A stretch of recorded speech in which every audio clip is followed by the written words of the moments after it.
وسلم ہے۔ در حقیقت یہ راہ جنت ہے، یہاں پر معرفت الہی کی کرنیں پھوٹتی ہے، یہاں علم و نبوت کی شعاعوں کو جگمگایا جاتا ہے، یہاں امت کے رہبر و رہنما کو تیار کیا جاتا ہے، یہاں کفر و شرک کی تاریکی کا قلعہ کما کیا جاتا ہے، یہاں باطل کی تیز اور تند آندھیوں کا مقابلہ کیا جاتا ہے، یہاں مصلح امت کو پیدا کیا جاتا ہے، یہاں بدعت و خرافات کے منڈتے سیلاب کو روکا جاتا ہے۔ مخاطبین محترم، بہت ہی حیرت کن بات ہے کہ لوگ اس کے باوجود یہ شکایت کرتے ہیں کہ مدارس نے دنیا کو کیا دیا۔ میں پوچھتا ہوں، مدارس نے دنیا کو کیا نہیں دیا؟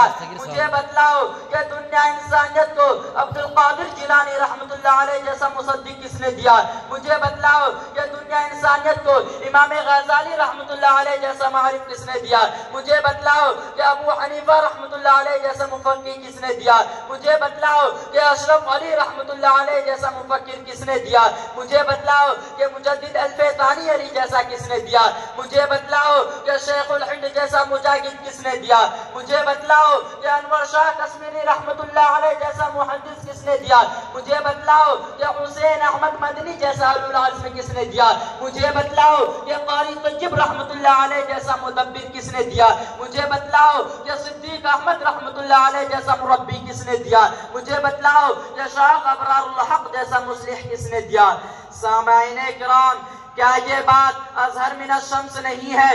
ان مراکز علم کے وطن سے سینکڑوں ایسی ہستیاں جنم لے رہی ہے جن کا قلب و جگر اسلام کے عظمت سے معمور تھا، جن کی زندگی اعلاء کلمت اللہ کے لئے وقف تھی، جن کے اخلاق و کردار سارے عالم میں محبوب تھے، جن کی ساری عمر امت کے رہبر و رہنمائی میں مصروف تھے، جن کی ساری فکر امت کی اصلاح میں مشغول تھی، جن کی نگاہیں شراب ایمانی سے مغمور تھا۔ حاضرین اعظام، یہی وہ مدارس ہے جس میں لا الہ الا هو الحی القیوم کی تصدیق ہوتی ہے، یہی وہ مدارس ہے جس میں واللہ الذی لا الہ الا هو کی تکبیر ہوتی ہے، یہی وہ مدارس ہے جس میں وما محمد الا رسول کی تعریف ہوتی ہے، یہی وہ مدارس ہے جس میں ان الصلاۃ تنہی عن الفحشاء والمنکر کی تحقیق ہوتی ہے، یہی وہ مدارس ہے جس میں وذکر فإن الذکر تنفع المؤمنین کی تذکیر ہوتی ہے، یہی وہ مدارس ہے جس میں وجاہدوا فی سبیل اللہ کی حق جہادی کی ترغیب ہوتی ہے۔